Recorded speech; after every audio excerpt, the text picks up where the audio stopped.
Merhaba arkadaşlar, kanalıma hoş geldiniz.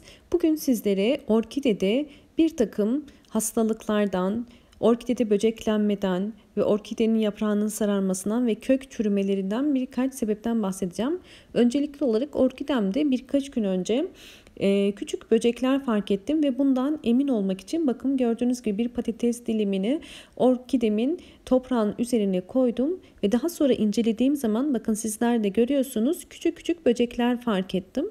Bu böcekler çok önemli. Eğer bunları erken fark etmemiş olsaydım orkidem belli bir süre sonra yavaş yavaş çürümeye başlayacaktı. Dal çıkarmasına rağmen eğer çiçek açmış olsaydı üzerindeki çiçekler dökülecektir. Çünkü bu böcekler muhtemelen kök çürümesi ya da köklerinde mantarlaşma ya da daha farklı hastalıkların olduğunun bir habercisi oluyor.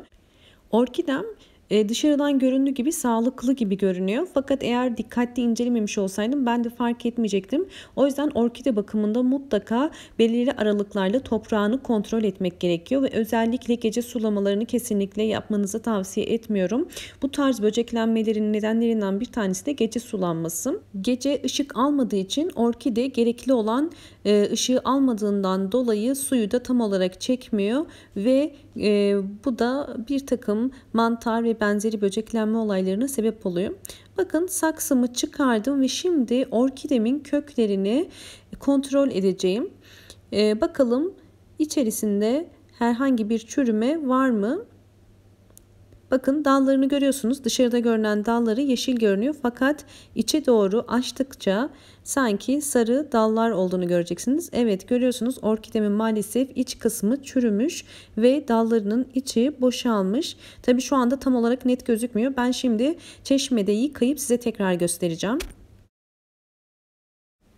Evet, çeşmede yıkadıktan sonra gördüğünüz gibi daha da netleşti. İçinde gördüğünüz gibi birçok dalı sararmış ve içi boşalmış. Şu anda biz bir dezenfekte ettiğim bir makas ile bu çürüyen, içi boşalan kökleri, mantarlaşan kökleri keseceğim. Fakat burada dikkat etmemiz gereken kesinlikle sararmış kökleri kesmiyoruz. Yani sararmış fakat içi boşalmış kağıt gibi olan kökleri keseceğiz. Çünkü orkidede kök çok önemli. Yeterli kök olmadığı zaman orkidemiz ne olur? Yapraklarını çıkaramaz ve çiçek açamaz. O yüzden bunlar bakımını yaptıktan sonra, dezenfekte ettikten sonra sararan köklerimiz de zamanla zaten tekrardan yeşerecektir. Şimdi ben bir makas ile dezenfekte etmiş olduğum bir makas ile bunları kesiyorum. Gördüğünüz gibi makasımı limon ile dezenfekte ettim. Bakın görüyorsunuz dallar kupkuru. Bunun şu anda orkidemize hiçbir faydası yok.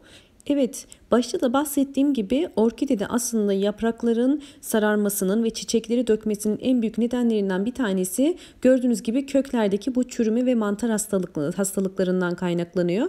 Köklerdeki çürüme ve mantar hastalığından dolayı ne oluyor? Zaman ile böcekleniyor. Böcekler de çiçeğin orkidemizin yapraklarını ve çiçeklerini maalesef dökmesine sebep oluyor. O yüzden mutlaka belirli aralıklar ile orkidemizin toprağını kontrol etmek gerekiyor. Evet, kökleri bu şekilde gördüğünüz gibi çürüyen orkidemizi mutlaka dezenfekte etmemiz gerekiyor. Yani bu şekilde eğer biz tekrardan bir saksıya koyar isek yine böceklenme olayı ve hastalık devam edecektir. O yüzden mutlaka dezenfekte etmemiz gerekiyor.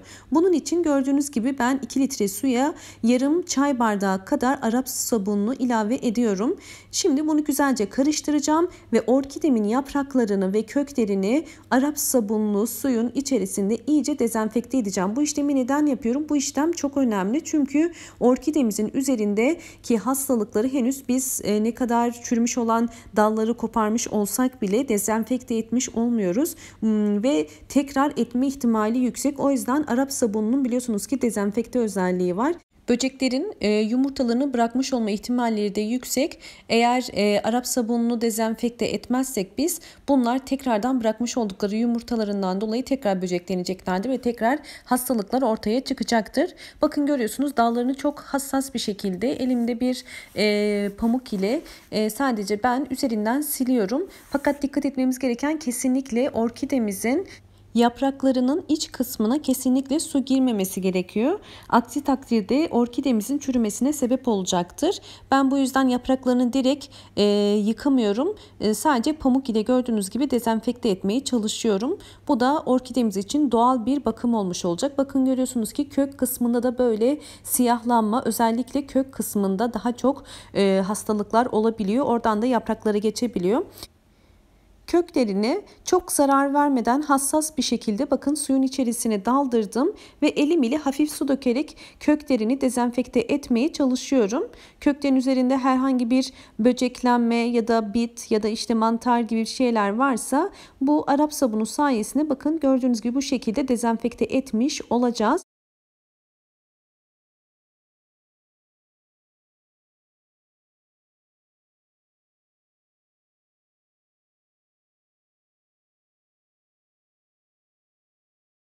Evet, kök kısmında çıkaramadığınız eğer yerler varsa, ulaşamadığınız yerler varsa evde kullanmadığınız bir diş fırçası ile bakın bu şekilde dezenfekte edebilirsiniz. Tabii diş fırçasının da temiz olması gerekiyor. Diş fırçasını sürterek içerisine doğru ne kadar hastalık varsa özellikle böceklenme olayının tekrar etmemesi için bu işlemi uyguluyorum.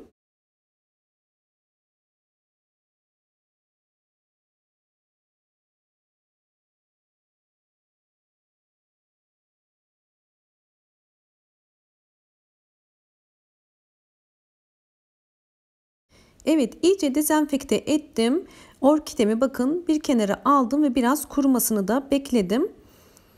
Şimdi burada önemli olan noktalardan bir tanesi kesinlikle aynı saksıyı ve aynı toprağı kullanmıyoruz. Çünkü toprağımızda zaten bir böceklenme vardı ve kullanacağım saksı da gördüğünüz gibi mutlaka şeffaf ve altı delik olmalı.